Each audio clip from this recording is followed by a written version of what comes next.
Hello, YouTubers. This is Zindrey, and I'm here with another digital board game adaptation. This one is on iOS. This is Jaipur. It is also available on Google Play. But today I just want to run through the iOS app, give you a basic understanding of the game. This game is now being published by Asmodee. The original designer is Sebastian Pochon, if I said that correctly. It's a two-player card game, and as you can tell by the screen, there's a heavy theme of the marketplaces in India.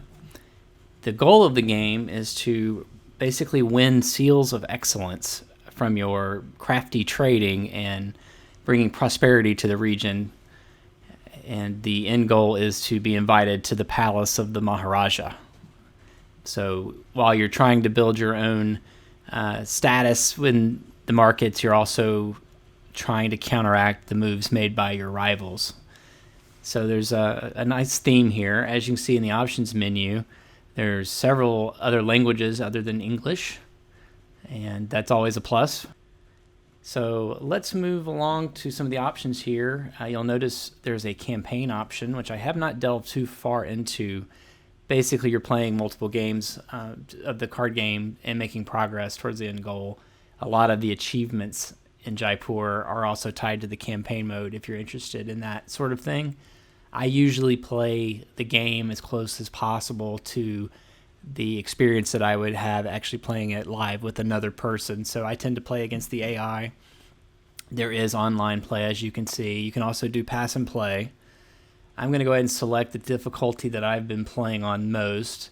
I find the AI to be decently smart, and the last two difficulty levels, they actively try to mess with you a little bit more, which is interesting. But here's the basic board game or card game layout. You'll notice 6 colored sets of tokens on the left. Those represent the various goods that can be bought in the market. There are 4 stacks of tokens next to the card line in the middle of the board. One is the camel token. You can see with the picture of the camel on it and a number 5. You win that at the end of the game. If you have the most camels in your possession, you'll win 5 bonus points. The other 3 represent bonus tokens based on how many of a given type of good represented by the cards that you turn in for points. When you turn those cards in, you will take the tokens matching that color from the left, and you can see that not all of the tokens in a particular good have the same number printed on them. They are worth different amounts of points, usually with the first tokens obtained having the highest value. You can see at the very bottom, the leather, represented by the brown tokens. The very first token, the one that's on top, is a 4, and it decreases 3, 2, and the rest are 1s. Most of the goods are like that. There are some that remain constant. The silver at the top are always 5 points. But the idea is if I turn in a set of 3, or I turn in a set of 4 or 5, I'm going to also grab a bonus token that has a randomized set of points underneath the token. But obviously, turning in 5 is a more difficult thing to do, so the bonus tokens tend to be higher than you would receive if you had a 3 or a 4. Each turn, you can take one card from the center, or you can turn in cards for points.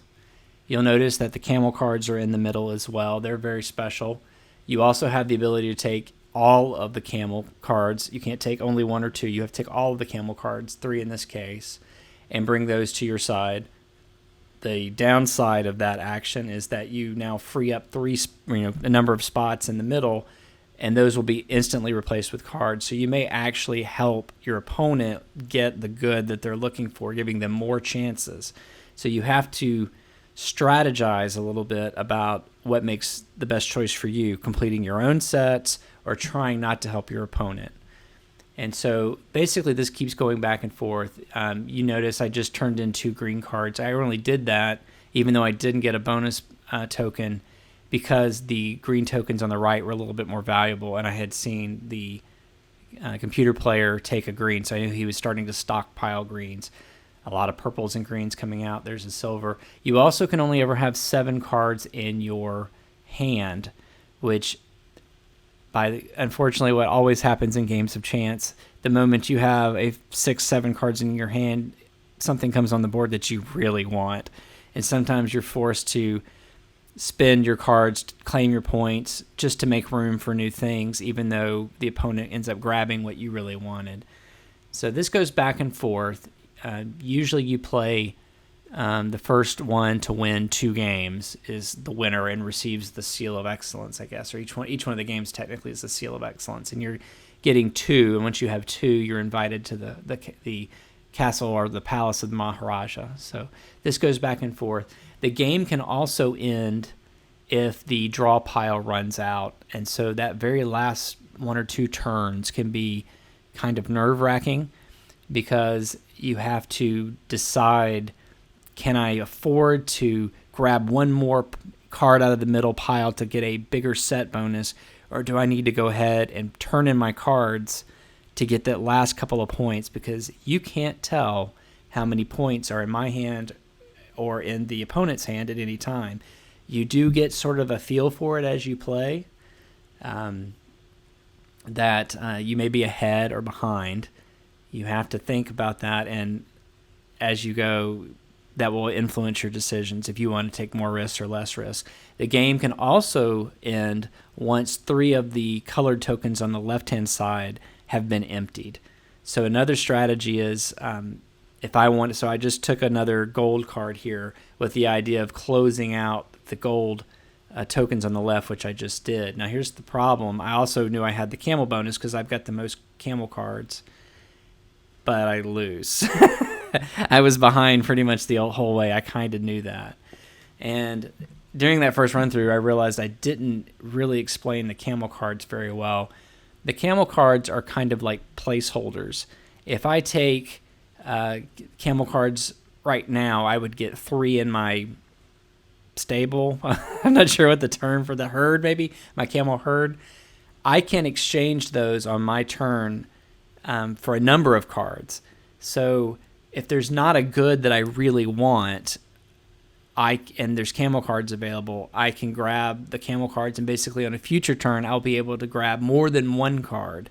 And I've done this a couple times during this video without really explaining it, but it comes in handy because you could start working on multiple goods or complete sets faster. But it comes with the downside that I mentioned earlier. I'm freeing up spots that can be refilled from the draw deck and potentially giving my opponent exactly what he wants. So it's a very interesting game going back and forth. It's a very quick game. I think in person, if you were playing this game, I could see it being about 30 minutes.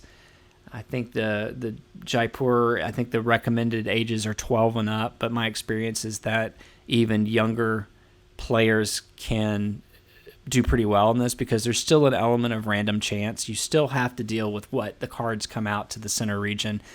So you could argue that this isn't a high skill game. There's still a lot of random chance, but I do feel there's just enough skill involved that makes it interesting above and beyond a game that's pure chance. Knowing when to strike, so to speak, and snatch up something that you know your opponent wants for building their own sets, or realizing that you're only ahead maybe by a few points late in the game and doing everything you can to close the game out as fast as possible, because the longer it goes, the more likely that your opponent's going to overtake you. So it can be very interesting, and on the iOS game, not having all of the setup time and everything else like that, you can play these games really quickly. I've played 4, 5, 6 games in a half an hour, and it's a game that I go to frequently on lunch breaks, playing on my iPad. It's just, I know I can always get at least one game in. I usually can get 2 or 3, and I just enjoy it. I think it's a very well made app. The graphics are great. The touch controls are responsive. I've had no issues whatsoever. I don't have it on the video, but there's a very nice, calm, thematic soundtrack going on in the background. And overall, I find it to be a wonderful game. I do believe the tutorial mode, I didn't mention that, there is a tutorial mode at the beginning, and it is also very well done, and it will probably do a better job of explaining this game than I did during the course of the video. And once again, I've lost. So always good that when you're recording the game, you lose every time. Anyway, thanks for watching. I hope you enjoyed this quick look at Jaipur. Again, it's on iOS and Google Play. Take care, everyone.